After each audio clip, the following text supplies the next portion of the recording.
Hello YouTube. Well, this is a big video for me. My top 10 reasons why I'm taking out the Suburban propane forced air heater and replacing it with a diesel fired forced air furnace, or like it's called online, a car heater. Here's a picture of it.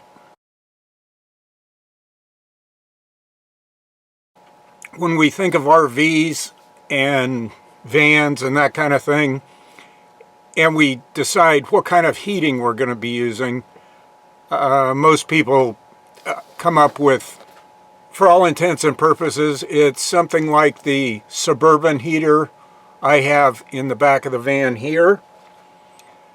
A picture of it right down there. Something like this, a Little Buddy, or one of these, Mr. Buddy heater, or the Olympian style heaters. So what are these top 10 reasons? Well, let's get into them. Safety, economy, efficiency, flexibility. It's quieter. Comfort and convenience, reliability, maintenance, space savings, and weight. Now, let's get into them a little more specifically. Starting with safety. Diesel fuel doesn't burn in the open air. In fact, you can't even really ignite it. It'll put a flame out. Try doing that with a propane canister. So, right off the bat, it's less hazardous than propane or gasoline. The fuel isn't under pressure, so the chance of it leaking is very small. If it does leak, it's not too hard to clean it up. I've done it for years with diesel cars that I've had. There's no oxygen depletion inside of the van. I don't have to leave windows open to vent. There's no moisture from the flame. It's dry air being heated. And when I say dry air, what do I mean? Well, air outside the vehicle that's being brought in, heated through the diesel furnace and blown into the van. Cold air can't hold as much moisture as warm air. So that means the air outside is relatively drier than the air inside the van. When it's blown into the van, the warmer air can actually absorb moisture that's collecting in the van from me breathing or cooking or that kind of thing. So there's no chance of getting mold. There's no oxygen depletion. And it can actually improve the quality of the air inside the van. I think that's pretty safe. Okay, let's move on to economy. We all like things that cost less. Diesel fuel is less expensive than propane to buy. The price of diesel versus the price of propane, that's one thing. You could even use red diesel, which is used in farm equipment stuff where there's no road tax paid on it, so it could even be less expensive. The price of the furnace itself is less expensive. I'm getting $188 for a Camco Olympian Wave 3 heater and $379 for a replacement Suburban heater. Well, I can buy the diesel heater. I just bought it for $152 complete with all the parts and everything I need to install it. Also, if I didn't have a propane furnace already and I was thinking about putting one in, I would need copper pipe to run from the furnace to the propane tank, which is heavy and hard to deal with. All the fittings to make all the pressure connections along the way. If I were to use the Olympian style type heater, I would need some kind of a hose or something to connect to a propane tank. I don't even know if they connect to a RV type propane tank, you know, an onboard type tank. I'm not sure. That would mean I'd need another propane bottle of some sort, someplace to keep it and store the hose, etc. Okay, let's move on. Efficiency. Diesel, believe it or not, has higher latent energy than propane. So you're going to have a lower fuel use for the same BTUs of heat. And the price of the fuel itself is going to be less expensive. This goes on in economy. It's also more economical from the standpoint of the electrical energy it uses.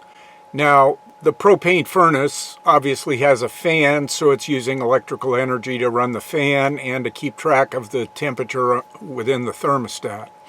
So those things are equal pretty much, except that the diesel heater is more efficient. It puts out more BTUs than the Suburban heater, so it can run at a lower speed and still provide the same amount of heat. How about flexibility? Okay. This unit doesn't require the clearances. Like the Olympian has to have 30 inches in front of it. It has to have 4 inches side to side. It has to have 18 inches from the top. This diesel furnace doesn't have those kind of restrictions. I've seen it under the seat of a Vanagon. I've seen it in a compartment that used to be occupied by a furnace like mine in an Explorer, which is a Class B van, a lot like the Roadtrek. Anyway, you could put it in a car, in a large car. People put them in the cabs of trucks. When they park a truck and they're going to stay parked for a while, they can shut down the diesel engine of the truck. Sometimes they have to. They can't leave them running. Further, with flexibility, the machine itself, the furnace itself, can run on flexible different kinds of fuel. It can run on diesel, obviously. It can run on kerosene, and it can run on biodiesel. So not only is it flexible, but you could also say it uses a renewable energy source, which, people could say, well, that makes it green. Might not be a bad idea to have something like this, or maybe multiples of these, in a tiny home, for example. On to quiet. Yeah, it's quiet. Is it as quiet as the Suburban? It's quieter. It's supposed to be 50 decibels on low. Now, I know just from doing decibel readings on dishwashers and other appliances and stuff like that, that 50 decibels is basically the sound of a dishwasher, reasonably quiet. I know that the furnace in here, I can't talk on the phone and have the furnace on because people on the other end of the line hear the furnace and it sounds like I'm in a wind tunnel. Comfort and convenience. It's more convenient to find fuel. Any place where I fill up with gasoline for my vehicle usually has diesel. It's a truck stop or something like that. And I can just fill up the tank or refill container I have with diesel at the same time I buy gas. That's more convenient than buying gas and then having to negotiate into a parking place or wait in line to get a propane tank filled. And there have been times I've been at a service station and got gas and they have a propane tank, and I go over and say, could you fill up my propane tank? And they look down and get underneath and they see they don't have the right extension to connect to their hose and my tank to fill my tank. So I'm stuck. I'm out of propane. The place I've gone to can't put propane in. I've got to maybe find another place to put propane in, if that's even possible. I mean, sometimes it's quite a distance between one place and the next. It also has a temperature control thermostat, if you will, like the Suburban, which I like, being able to control the temperature better. So I'm not chasing the cold or chasing the hot. I'm not turning it on after it's gotten too cold and turning it off when it's gotten too hot. I can set it someplace and find kind of a Goldilocks zone that's more comfortable. I like that about the propane furnace I have now, and I think that'll be a good feature of the diesel furnace that I'm installing. Reliability is our next subject. Oil-fired furnaces have been used for over a century. I mean, think about it. In the East, people fill up with fuel oil in the wintertime, and they run their furnace all winter through very cold temperatures. Oil-fired furnaces are a common thing. Think of a marine vessel. They don't use anything like propane or gasoline. It's too explosive, too dangerous to have on a vessel on the sea. What do they use? They use diesel because it won't catch on fire. So residential, they use it. Marine applications, they use it. Trucking has been using oil-fired heaters for a long time. Until just recently, this hasn't transferred over into the RV community. I'm glad it has. The next reason is maintenance. If something goes haywire in the Suburban furnace, it's likely going to involve the electronics. The gas delivery and valves and that stuff are pretty robust. They're probably, nothing's probably going to go wrong with them. The electronics for this Suburban heater are at least $80 and probably more like $100 to $120 for the board and so forth to replace, and now you have an old furnace with a new board. For just a few dollars more, I could have a completely new furnace. A diesel-fired furnace, basically you periodically take it apart, check it to see if it's got any soot buildup. If it does, you clean it out and put it back together, and you're good to go until next time, whatever that period of time is. When we go to space saving, well, as I said before, this thing is very small. It's about 7 by 7 by 13, I think it is. It can fit many places that Suburban heater can't fit. Suburban heater is long.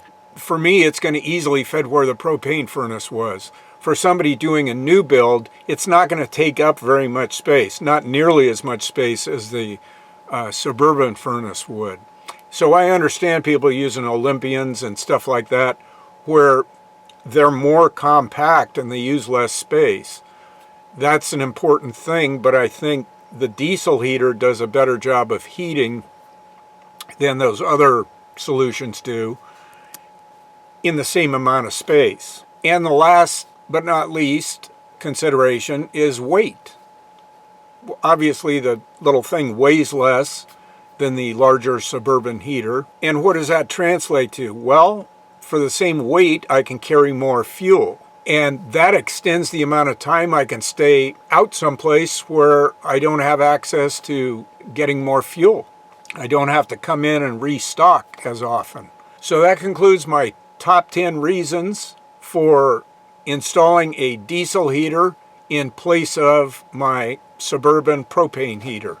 Now, I mentioned in a previous video about thinking outside the box. This heater is an example of thinking outside the box. These heaters have been made for a long time in Germany. They generally run somewhere between about $800 and $1,000. So from an RV standpoint, that tells us real quickly why propane furnaces became popular and these diesel furnaces never caught on. Cost. But recently, what's happened is China has essentially a clone of the S-bar heater. Now, is the quality there that is contained in the S-bar heater? Of course not. Nothing about a diesel anything is complicated. They're simpler than reciprocating gas engines. They're more durable, more reliable. The cars I had fell apart around the engines in them. That's how good the engines are. Well, this is essentially an engine of a different kind. It's a heat engine. I can't imagine why anybody in the market for a heater wouldn't consider one of these. Is it out of the box thinking? Well, for RVers it is. The technology is there. It's applying the technology to a new problem. Heating a van, heating an RV, that kind of thing. It's applying existing technology to a problem that exists to arrive at a different alternative solution, a diesel heater. Then you look at the price. They've been made for a long time. Espar's been making them for a long time. It's been the cost that has prohibited the usage of it. They're $800 to $1,000 and more. So, yeah, when you're talking about a van, you're saying, well, yeah, if it was a luxury thing, maybe I'd use a diesel heater. A lot of Sprinters use diesel heaters because they're diesel vehicles. But for us folks with gasoline vans and DIY builds and this kind of thing, $1,000 is a lot of money for one particular thing that you're going to use only at best maybe half the year, unless you live in Alaska or someplace like that. So China recently cloned the Espar heater. I mean, you put the two side by side, and even the shape and configuration of the fins of the heat exchanger are essentially the same thing. So it's a clone. It's cheaper. The quality isn't as high as the Espar. That's to be expected. But the function of it is the same. So essentially, it's having a problem, looking at the available technology, and selecting from that available technology the thing that would ideally solve the problem. And ideally, a diesel heater or a diesel furnace is the ideal solution. Well, now with China manufacturing these in mass, the prices come way down to where it's not only an affordable solution, it's an attractive solution because of its cost. It's less expensive than doing selecting another technology. So from the top down, from the people in China who decided to manufacture this and say there's a market for this, there are enough people, the tipping point has arrived, the critical mass is there, if we build this, people will buy it. That's the first step. You can't expect people to build things if there isn't a market to sell the product they're building. That's why Espar's price is $1,000, because there haven't been that many people interested in buying these heaters.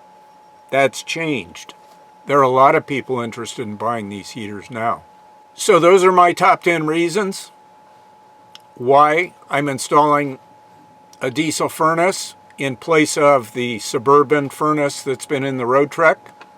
It's also my vision to eliminate propane from the van entirely. The stove is going to be the last thing, but I cook on different things now. I cook on a portable butane stove outside. I can't take this stove outside, so I have a portable butane stove I can cook outside. I also heat coffee and soup and fry eggs and that kind of thing on an alcohol stove. The last thing on the agenda is a water heater. Well, a lot of people don't even have a water heater in their van. I feel fortunate to have one. I've done a lot of work with vegetable oil powered vehicles where you have to warm the oil. So I'm familiar with how to warm liquids. That's not too hard. And I think with a little thought, I can come up with a way of either using the water heater or getting another tank and circulating the heat into that tank to warm the water to, for example, take a shower. Those are my thoughts. I hope you got something out of this. If you did, give it a thumbs up. If you think it'd help somebody else, please share it with them. And if you'd like more content from this channel, please subscribe. You'll get notified if you ring the bell. And as always, comment as you see fit.